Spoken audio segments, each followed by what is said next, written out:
Today's episode is all about constipation. So today I'll go through pretty much the most popular laxatives available that you can buy over the counter, also things that you can do at home that doesn't require taking any medication, particularly if you don't want to. So hopefully this is helpful. I do these videos so it can help at least one poor soul who has to go through it. So we're going to start with the medication talk essentially right now. And viewer discretion is advised. There might be some poop jokes here. So we're going to go from gentle to violent when it comes to laxatives. So your gentle laxatives would be the osmotic ones or the stool softeners. You might know them by names like Colace, Miralax, those good stuff. And those you can buy over the counter. But then we go into the territory of stimulant laxatives, and those can be violent. Not, it sucks. The way those work is by actually irritating your digestive tract to promote like contractions for you to have a bowel movement.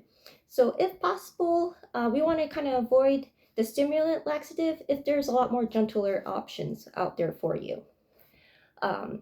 Also with the stimulant laxatives, we're talking about Senna, that's Senna, Inducolax, Bisoconol, I think that's the name of it, generic.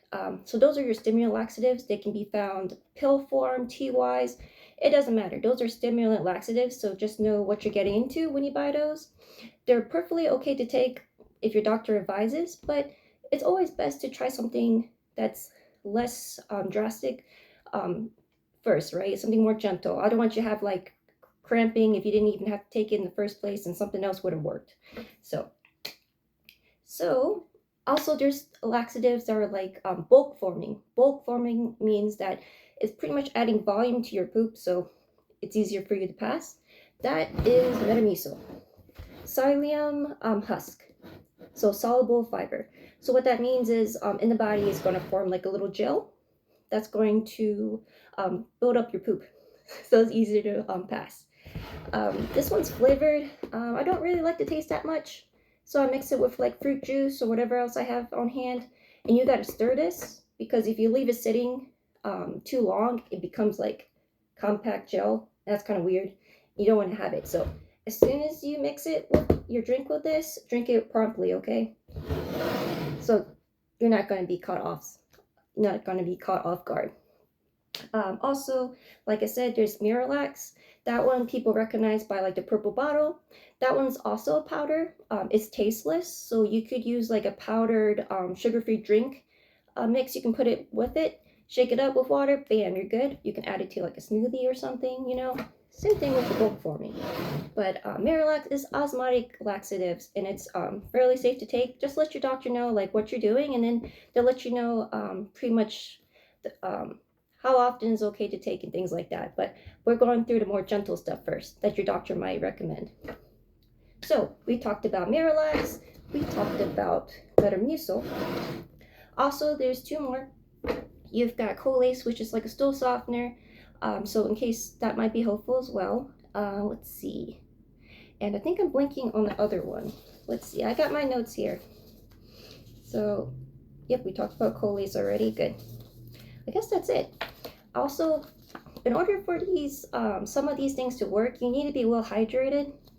So if it's like osmotic laxative, like it's what's happening is the body's like drawing water to the poop, right? If you're dehydrated, where is it going to get the water from? So you need to drink some water. So typically people have like 8 to 10 cups of like fluids a day, water and whatnot. Jello actually counts for your fluid intake, which is cool. It's like, but if you like Jello, so you need to have 8 to 10 cups for your osmotic laxatives to work, or else it won't because it's dehydrated. Sorry, I'm all over the place. Let's see.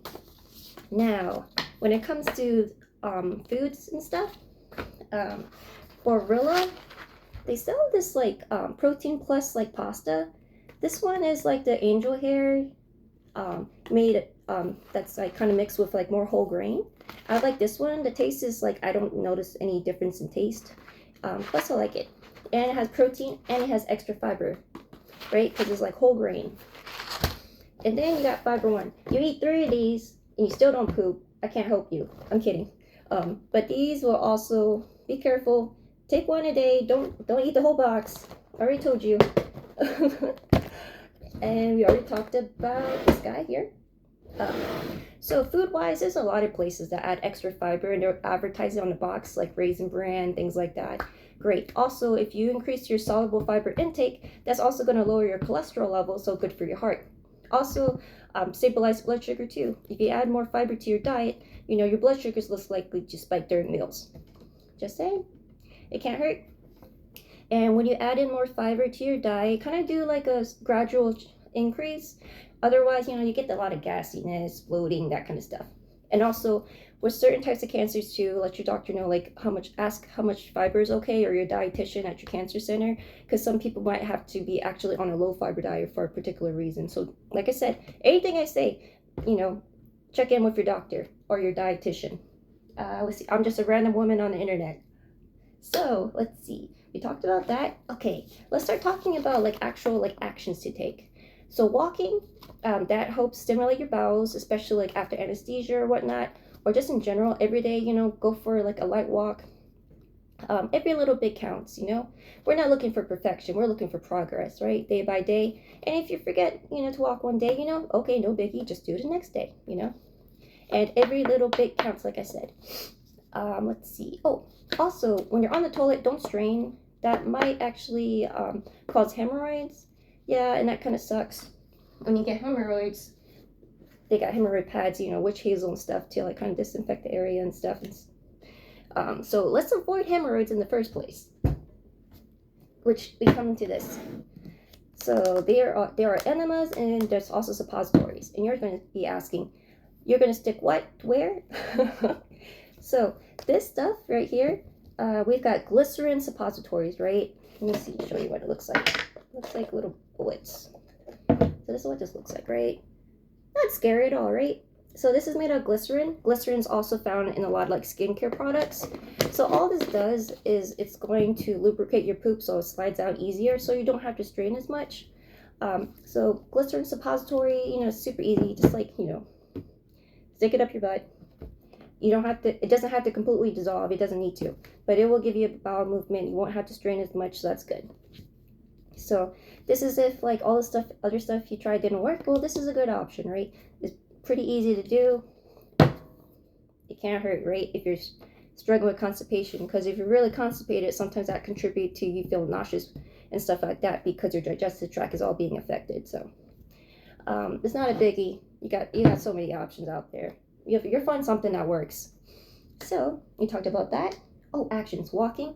Also get yourself like a little stool, maybe like 6 inches off the ground at least, because body positioning also matters as well. Because if you're like in an upright position, right, your intestines are kind of like kinked, right? And you gotta push more, right, for it to get to the toilet.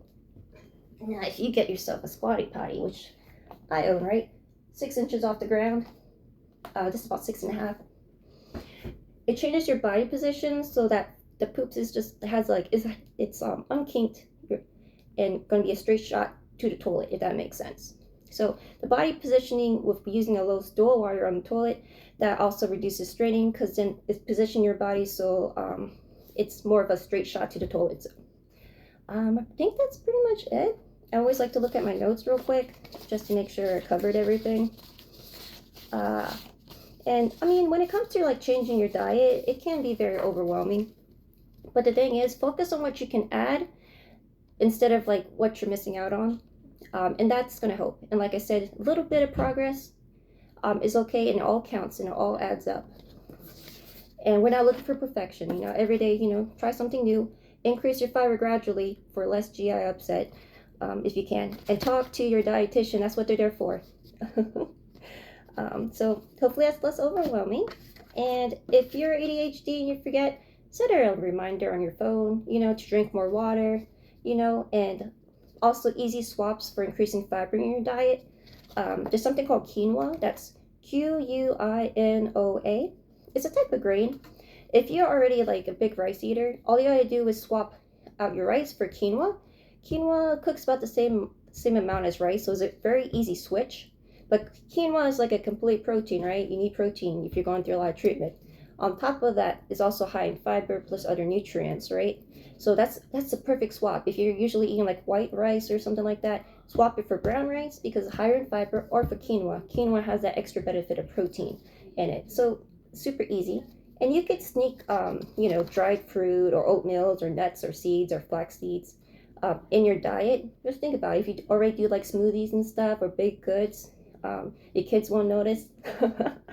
Anyway, um, so I think all that should help in meal prep. If you're really tired all the time, you battle with like chronic fatigue, depression, anything like that. Like if you make like a big batch of like high fiber soup, just freeze the extra into like single serving. So then you take it out. It's already set up for you to like um, pretty much reheat in the microwave anytime. So then feed yourself. Well, thank old self for pretty much doing a little bit of extra meal prep. Let's see. Oh, and chia seeds. Chia seeds also are the type of seeds that can also increase fiber, but they need to be soaked in water. Just FYI. Let's see. So I went through everything. If I missed anything, I'm sorry. But at least one of these things we talked about today should be able to help you out. Yep. And have a great day.